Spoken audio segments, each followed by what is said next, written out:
What's up, galera? How is everyone doing today? I'm going to make another video in English to teach the gringos a little bit about Brazil. Man, it's a country that I really love. I've learned so much from Brazil. I've learned so much about Brazilians. And there are certain things that Brazilians do that I think the rest of the world could learn from. Of course, these things exist in other countries. Every country does certain things well, certain things not so well. I'm speaking from my background, which is from the United States. But even traveling, it's hard to find a country that does all these things that Brazilians do. So here are 10 things that the rest of the world could learn from Brazilians. I made this video in Portuguese and everyone asked me to make this video in English to share with their English-speaking friends, so I hope you like it. Give it a thumbs up. First one is hospitality. There are many countries that are really hospitable, but it's hard to find one as friendly and as welcoming as Brazilians. When you arrive in Brazil, everyone wants to show you around. They want you to try the local food. They'll invite you to a barbecue. They'll invite you to their grandma's house. And the thing you'll hear most is, "Já comeu? Quer experimentar alguma coisa? Have you eaten? Would you like to try something?" And they won't let you leave until you're really full. So they are super welcoming. They'll give you a ride around their town, especially if you go to a small town. They'll show you around. They'll take you to waterfalls, private beaches. I mean, I've never seen that. In the United States, even when you're really close friends, sometimes you don't get the invite to the beach house. But a Brazilian, first time they meet you, sometimes they'll invite you to the beach house. But sometimes that invitation is just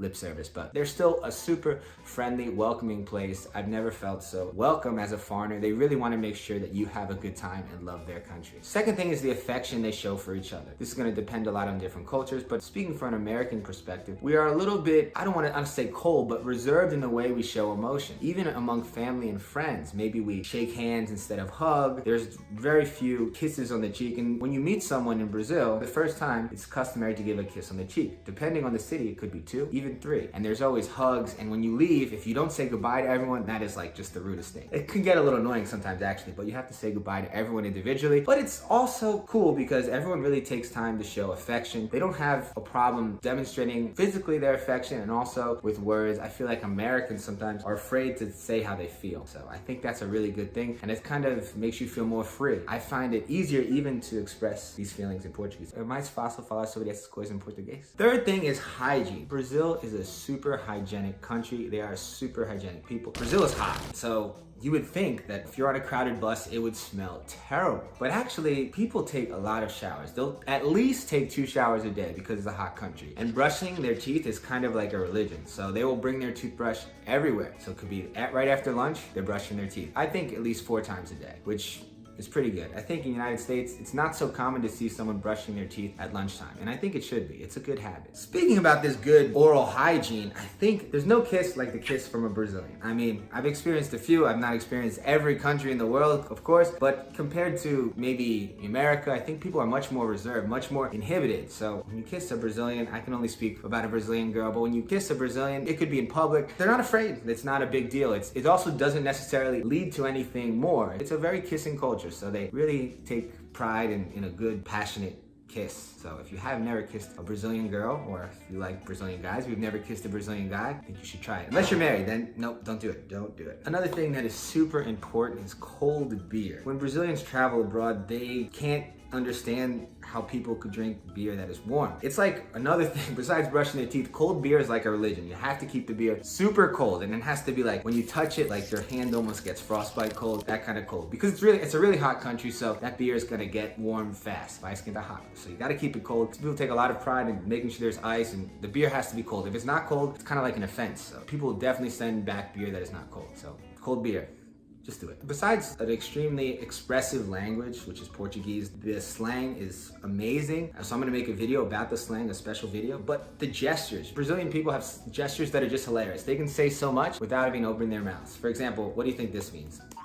I don't care, I don't care. Or this one, a long time ago.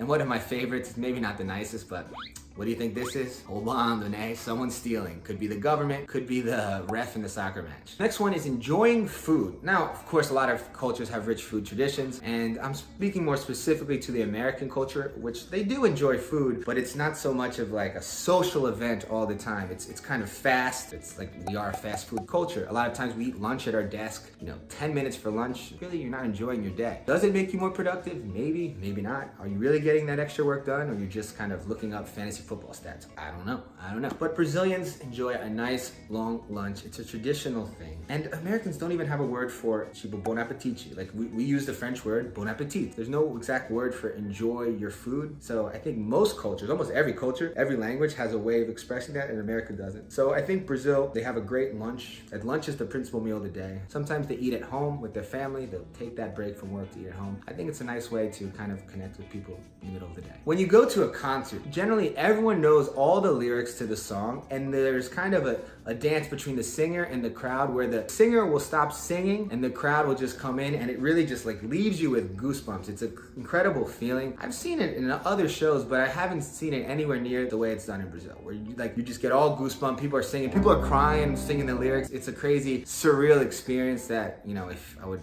wish everyone the chance. Maybe Rock in Rio, you'll get to see it. Rock in Rio is a cool event that happens. I've noticed Brazilians do not define themselves by their work. This is true in many other cultures as well, but in the United States, whenever I come back and I'm just sitting at a bar, everyone is talking about work. Work this, work that. My boss said this, my coworker did that. Or when they say, what do you do? They're always defining themselves by work. My job title is my identity. We're in Brazil, and actually in a lot of other countries, people don't tend to see themselves by their job title. They see themselves more by their hobbies or what they like. Okay, don't get me wrong. You need to work. You need to make money. It's important. But to define yourself by a job title, I don't know. I'd rather define myself by a passion. And if that passion makes money, even better. Finally, this is gonna be a little bit controversial because I think a lot of countries think their country has the best barbecue, but I think you're gonna have a hard time finding a better barbecue than a Brazilian barbecue. And I'm not just talking about the meat, which is great. You know, Brazil is a huge food producer, so there's tons of cattle, tons of chickens, I mean, I don't know the stats, but it's up there with the United States. But the whole barbecue scene is just amazing. It's every Sunday, all the families there, people have beer, and it's cold, and the cuts of meat I think are just different. There's picanha, there's alcatra, and generally instead of like just serving like a hamburger or a hot dog, they cut the meat into small pieces and everyone kind of takes a little. It's more of a social event. I think if you haven't been to a churrasco brasileiro, you haven't really lived. So I hope everyone gets to experience these things that I know have really changed my life just living with Brazilians. It's kind of opened me up to new experiences. It's a cool thing. Listen, you don't need a visa to visit Brazil anymore, so what are you waiting for? Great country. I'm not even getting paid to make this advertisement for Brazil. It's de coração. It's from the heart. I know it's valeu. Peace.